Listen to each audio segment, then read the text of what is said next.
about just like a steady like. Is that a good tempo?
Well, I mean, I guess for me, if I'm playing the blues is always truth and hope all played at the same time.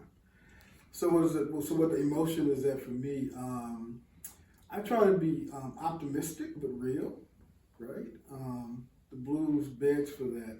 So I guess I'm really kind of thinking, how can I play in a positive, happy, joyful nature, but also recognize, that everything isn't always happy and joyful. Does that make sense? Mm-hmm. So I'm kind of playing, I think in jazz we call it happy, sad all at the same time. Well, it really depends. If I'm just like taking a blues solo, I usually tend to like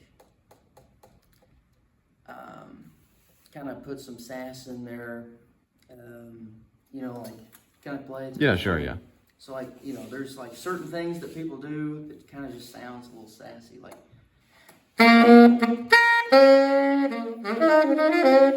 stuff like that, but I also try to keep it tender and a little bittersweet with, certain stuff like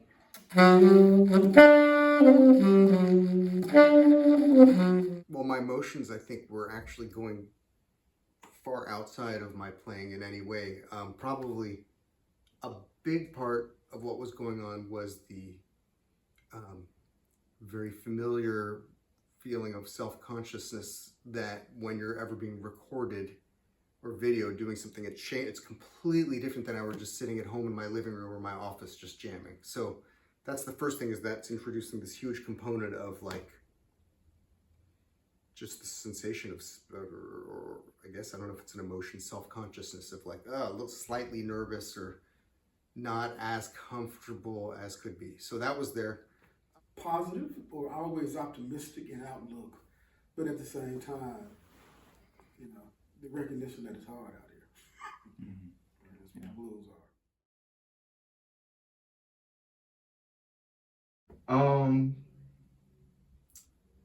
It's kind of just like you want to be part of the music as well. You want your body to be moving. A lot of people like tap their foot. I was probably tapping my foot throughout the entire solo. I was probably bobbing my head a little bit. Being present within the music is a huge thing for me, and kind of the mind, body, soul, and spirit connection that you have with any kind of music is insanely important. I don't know. I think oftentimes, for me, when I play, I call it a relaxed intensity.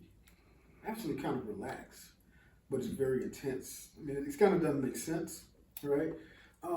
But I guess it's a intensity, more or less just kind of in my heart and in my mind, but very focused, right? But still looking for peace. You know, you're trying to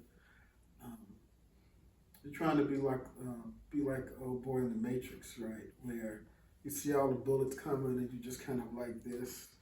Well, to me, that's sometimes what's going on when I'm improvising, is that you recognize everything that's going on and you're trying to react to it in a way that is positive but also honest at the same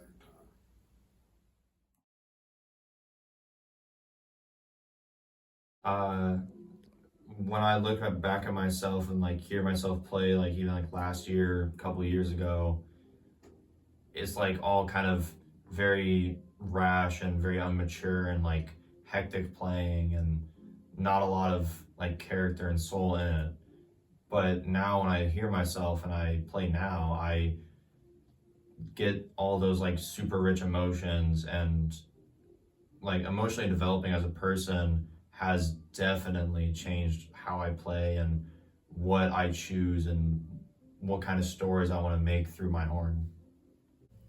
I think I see a lot differently now that I'm older, in the sense that when you're young, you know, I think you're kind of looking out at the audience and you're kind of trying to see, you know, how everybody's responding and everything. And I think you get to a place where, you know, it's like when you're playing by yourself and you really don't care what anybody else thinks. You want to be fed first yourself. I kind of play from that. I play and I hope that, you know, I hope that it's received well. And if it is, I thank them very much. And if it's not, I thank them very much. And I hope it's received well the next time. Right? And I feel just less compelled to prove anything. I think that will always be with me. I think that's very common. Like, there's, you know, I want somebody to think I'm good at what I do. But that as a driving force has been more and more replaced with this idea of, I just want to do what I want to do. I mean, that has been a massive change. Like, I used to play, there was a part of it that was obviously pleasing me, but if I was playing, especially with other people, I was like, how can I make the band happy? What can I do? And that was my driving principle. And that has, I think in the last 10 years, that has really, really shifted with me. Just kind of like, I don't know, can I curse on the interview? Sure. Yeah. Just been like, who the fuck cares what this saxophone player thinks or anything? I'm going to be myself. And the truth is, that's all most people really, that's all the people who I want to play with really want from anybody anyways. My wife oftentimes mentions that when my father passed away very unexpectedly in 1999, after I got that phone call, the first thing I did was walked upstairs into my little studio and played for an hour. Because it was a way that I could kind of release the shock and the awe of that. And it is therapeutic for me. If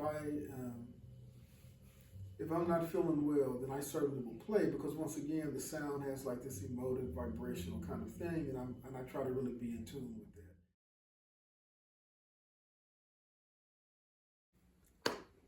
That's an incredibly, incredibly deep and broad question. I love that question because I think there's a built-in, I don't know if the word is irony to that whole concept, because I think it is actually